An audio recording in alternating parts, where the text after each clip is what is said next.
It's now been around a year since Tears of the Kingdom first came out, so everyone's had their time to settle their opinions around the game and get over the honeymoon phase. Criticism for the game has been a lot more apparent recently, and while that's not a bad thing, I think there's one important question that a lot of people aren't asking. What the fuck is the next Zelda game even gonna be? Like, after the duology of Breath of the Wild and Tears of the Kingdom, which set the series in a whole new direction, and the developers kind of leaving it pretty ambiguous if we're ever gonna see this Hyrule again, it's pretty unclear what could follow. Are they gonna keep continuing to build on top of the foundation that they set in Breath of the Wild, or are they gonna do something completely new? Well, I'm here to give my thoughts as a lifelong Zelda fan and someone with way too much free time on my hands to answer the question I proposed a second ago. What's next for Zelda?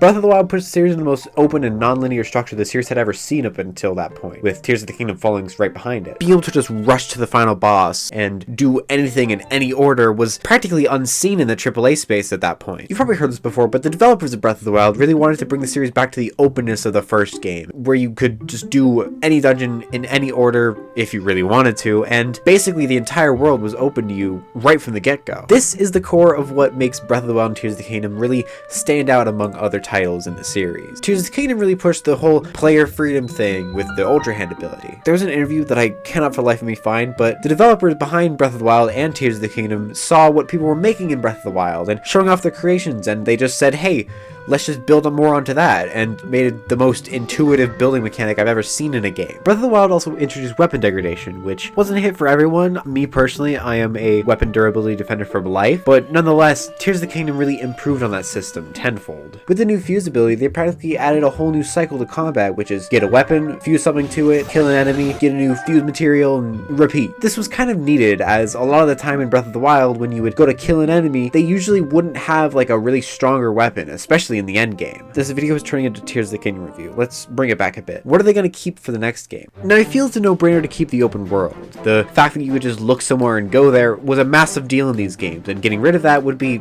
excuse my language, fucking stupid. I love being so immersed in these games, and the open world really helped it feel a lot more believable than the really corridor-like design of the previous Zelda games. But I think the non-linearity should be completely removed, or at least majorly tweaked. Like, as an example, Spider-Man PS4 has a very linear story, but the world is open to you from the beginning. You can go and get collectibles at any point. I think specifically for the story, this would work really, really well, as that is one of Tears of the Kingdom's weak points, which is how it tells its story. In Breath of the Wild, it worked extremely well. It wasn't a story that needed to be experienced in order, and it was just Link regaining his memories, which it makes sense you do that pretty sporadically. In Tears of the Kingdom, though, the memory system doesn't really work as well. If you're trying to tell a point A to point B story, and you can just skip straight to point B and just miss the entirety of the line, you're just spoiling it for yourself, which just sucks, because Tears of the Kingdom has one of the best stories and best endings I've ever seen in a Zelda game.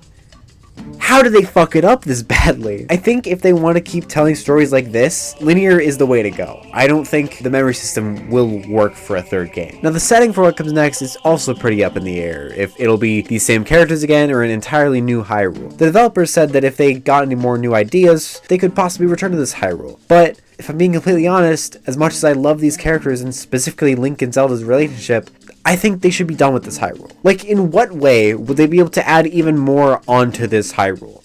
There's no fucking way. Do you see how big this shit is? If they did want to return to these characters, though, I think the only way is to leave Hyrule. Like, go somewhere else, like a neighboring kingdom, or, you know, over the seas, like in Wind Waker or Phantom Hourglass. Something I was really hoping for in Tears of the Kingdom before it was like fully revealed was underwater exploration. It's a space the series really hasn't focused on before, outside of like individual areas. The games I mentioned before, Phantom Hourglass and Wind Waker, really nailed the overseas exploration, where I don't think it's really worth it to go back again. It could introduce even more weird races or some enemies like scary ass fish akin to Subnautica. And if they want to keep going with the whole player expression thing, they can just have you be able to build your own submarine or ship or whatever the fuck they're gonna do. I'm bad at segues, so let's just get into the gameplay. I think Breath of the Wild and Tears of the Kingdom really perfected how Link feels to control and fight with. I think the combat system is the best it's been in the series. Like flurry rushing, parrying, bullet time, I feel these should all be a part of Link's moveset moving forward. Another thing is I think they should keep adding more classes to weapons, like how how you would have a sword or a spear or a two-handed weapon. I feel adding more to that would make fighting a lot more diverse. They could add whips or flails like in Age of Calamity, or even give variations to bows like a crossbow, which Link has used before. And all of these you could get in a dungeon. Yeah, baby, segue, woo! The dungeons in Tears of the Kingdom were a massive improvement, being more diverse and having better puzzles, and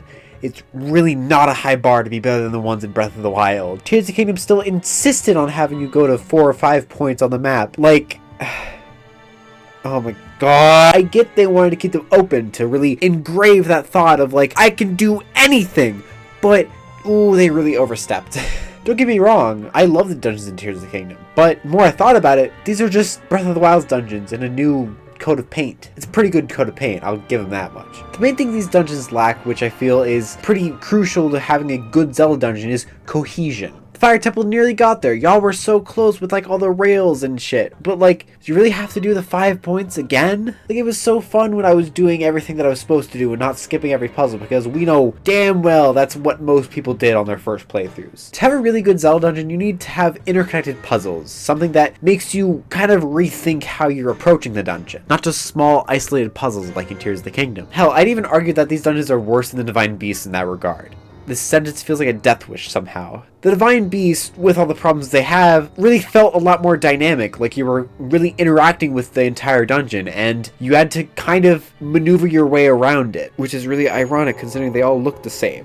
I'm getting sidetracked. The point is, the puzzles in the dungeons really felt disconnected from the dungeon itself. It really sucks to see because I love the aesthetics of him, and it just kind of feels like an area with a boss sometimes. Speaking of which, the boss in Tears of the Kingdom are phenomenal, some of my favorite in the series. Kogera has one of the best boss themes in the series and is super fucking fun and very dynamic in how you attack it. Queen Gibdo is a clusterfuck of enemies that somehow is still really enjoyable. Marble Goma used Yunobo's ability really well, and Muck Dark is fun.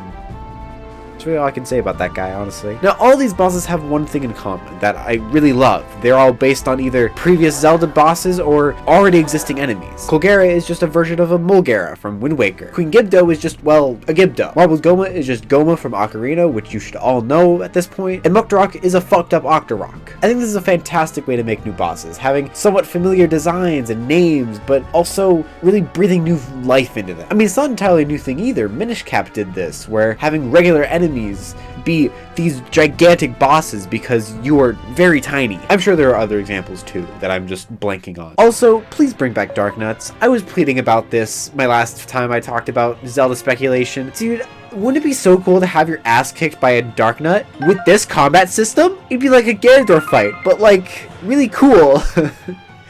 Oh, no, I don't say that. The Ganondorf fight is really cool, I promise. It would have been so cool in Tears of the Kingdom to have like a one-on-one fight to prep you for Ganondorf at the end. And the Dark Nut would have been a perfect opportunity for that. I assume that's kind of what they were trying to do with the Phantom Ganon fight, but like, you made us fight 5 of them. That doesn't really have the same effect. Like, fighting these big-ass monsters is cool and all, but having, like, a true one-on-one fight where it feels pretty equal is the coolest feeling ever. It's my favorite part of, like, any game ever. I gotta say, though, most of the bosses are too easy. I kind of feel this about 3D Zeldas overall. They're pretty easy, and if they were to do like a one-on-one fight like I've been suggesting, it wouldn't work as well if you could just slash right through them. Please just up the difficulty next time, or like give us master mode from the beginning instead of having a DLC, or just not do it at all. Okay, I really want to talk about the Spirit Temple because it is like a hidden dungeon at like the end of the main plot line, and like it's so cool. Why have we only done this, like, to my knowledge, once more ever in the entire series? That feels like a gimme at this point, honestly. Although again, the non-linear story kind of fucks this up, because why the hell can you just do it right from the get-go? It just ruins the entire plotline after the main 4 quests. What were you thinking? Anyways, when doing this quest, it reminded me of Link's Awakening and its Color Dungeon, which is a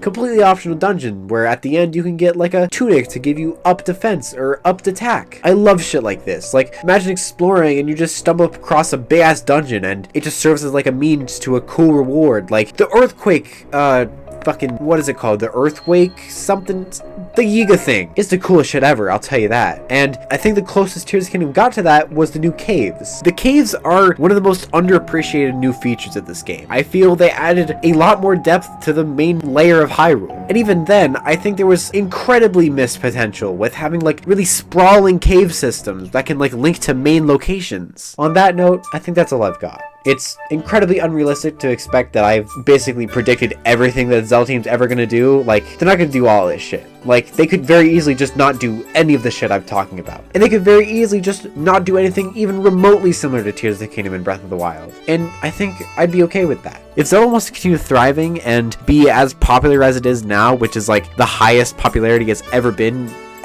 doing new things constantly is a must. It's practically woven into the series' DNA. This series is all about experimentation and just kind of throwing things at the wall, and a lot of times it sticks. And I'm just excited to see what they do next, whether it be open or linear or whatever. So on a serious note, the next Zelda game should be 2D. You three Zelda fans have gotten it good for way too long. The last original 2D Zelda game was 10 years ago, Link Between Worlds. And even then, that was reusing the world map from Link to the Past. And if we go even further, that leads us to the DS! We're starving! Please! I donate my left kidney if it means we got a new 2D Zelda game. Alright, I'll see you in 6 months when I randomly get motivation to make videos again. So, bye! Wait.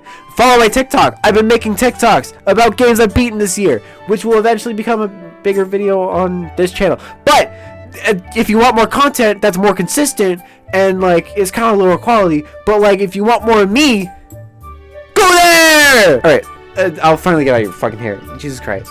Mic drop. That was bad.